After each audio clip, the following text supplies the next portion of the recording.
with Gopa. I'm going to feed a couple of our big cats in the zoo, so you guys are more than welcome to tour around. I'm going to talk a little bit about each cat personality and species-wise, and feed them a lovely chicken. So we have whole full feather chickens. These chickens are bred for human consumption. Unfortunately, if the chicken dies at the farm, it cannot be used for human consumption. It has to die at the slaughterhouse. The farmers actually have to pay to get rid of this food, so they throw it in a freezer for us, and we get lots of it. So that is our primary diet, along with beef and donated actual chicken, like for people. This is Gopa. He's the first cat we'll look at today. He's our white lion.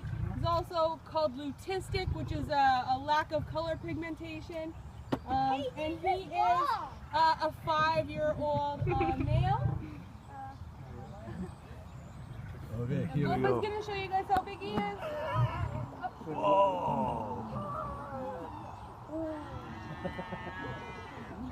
Ой, у него прям ручка. По-другому взять давай. Should be talking. Oh. Too big. Too many hormones. Максим, ты видишь, как кормят? О!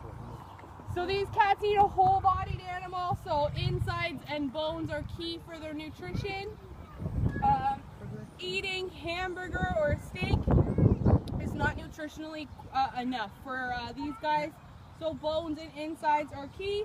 If we do feed food that has been donated, that is people food, like chicken, breasts, or thighs, we have a carnivore vitamin mineral supplement that we add on to that. It looks like I'm dusting garlic powder on it, but I can assure you it's not garlic powder. They don't like that.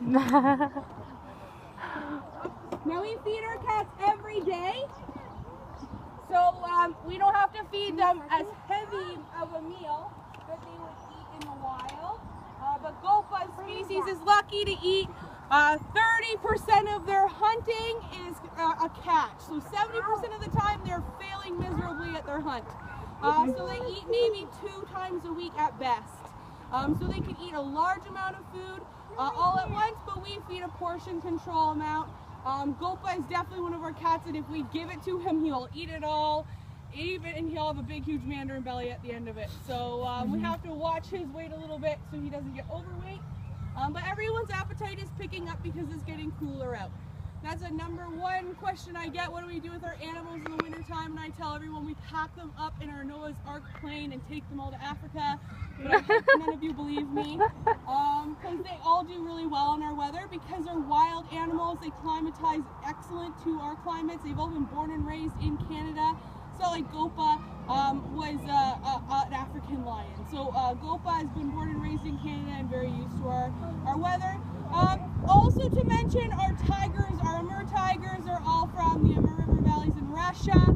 Our cougar species, our lynxes, our bobcats, our wolves, our Amur leopards, snow leopards, all from a cold climate. So most of the animals are actually from a cold climate. But they all have dens. So this big rock thing here is a den. This is a den here, and they are all filled with fluffy straw and are insulated, so they have a place to escape the elements as well. So when it's raining or snowing, they can just go in their den. And Gopa's showing you how he eats a chicken really fast. So lions are the only sexually dimorphic of all big cats. So sexual dimorphism, and you can tell the difference between the male and the female by looking at them. Males have the big mane for 2 purposes. They use it to make themselves look a lot bigger than they actually are, so intimidation is a key factor in the wild kingdom. It also works just like a suit of armor, so it makes it very difficult for the nails of other males to penetrate right down through to the skin. Their only job is to protect the pride from other males. So the strongest male has the biggest pride and hence has the strongest base.